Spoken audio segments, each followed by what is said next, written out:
Hello, I'm Senator Mitch McConnell, and I'm grateful for the opportunity to share my thoughts with the Kentucky, Ohio, Indiana ESOP Conference meeting in my hometown of Louisville.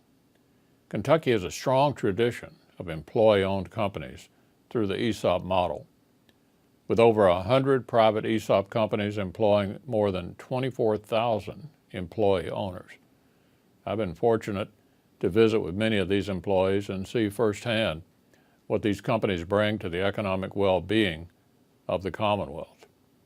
ESOP companies not only provide jobs and economic security for people in Kentucky's larger cities, they also serve as vital economic engines for many of our state's rural communities. They also offer excellent retirement benefits to their employee owners. Studies also show ESOP employees are more invested and productive in their work because as owners, they're directly impacted by the company's success. They empower employees to be a part of the American dream by making them owners, not just workers.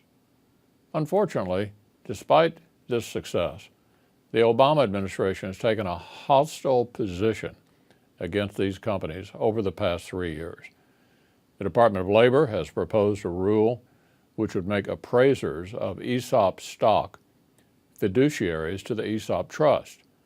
This proposal, if it became finalized, would reverse over 35 years of executive branch policy, even as the Obama administration has not sufficiently made the case that this change is necessary to protect participants in retirement plans.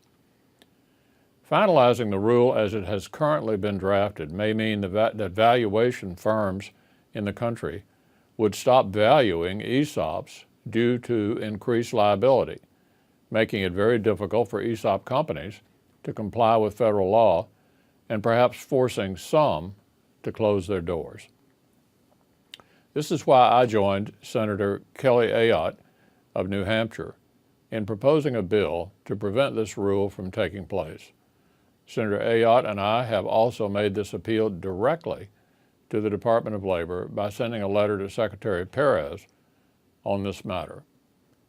ESOPs embody the concept of free enterprise by affording their employees an ownership stake in the company. And I think that's a priority. We ought to keep this as a viable business model. Now, moving forward, please know that I'm committed to protecting ESOP employees and their companies, and I'll continue to pressure the Department of Labor to abandon their job-killing proposal. I welcome the continued input of the ESOP community as we work to move America forward. You have my best wishes for a productive and enjoyable conference. The ESOP Association, the largest group in America representing the ESOP community, is grateful for the message that Senator McConnell has delivered to the attendees of the Tri-State ESOP Conference.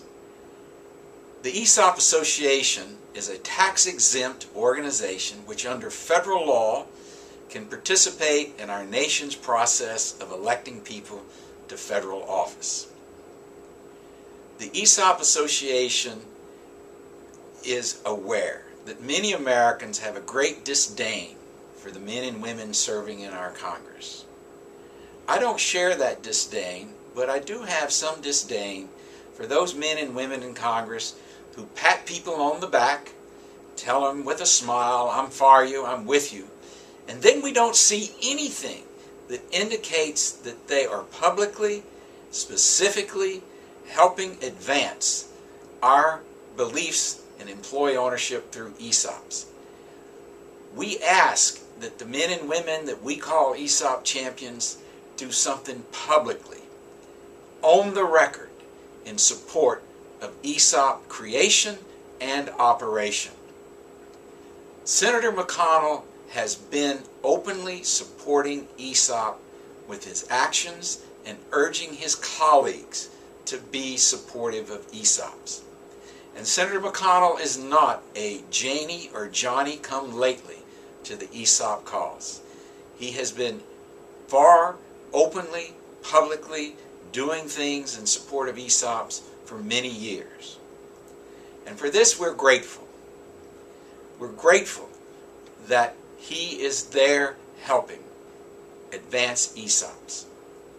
We respect all views, but at the same time, we're adamant that the men and women that are standing up for ESOPs against the ESOP cynics, and there are still sadly those types in Washington, D.C., are men and women who are truly our ESOP champions, and we are grateful. Thank you, Senator McConnell.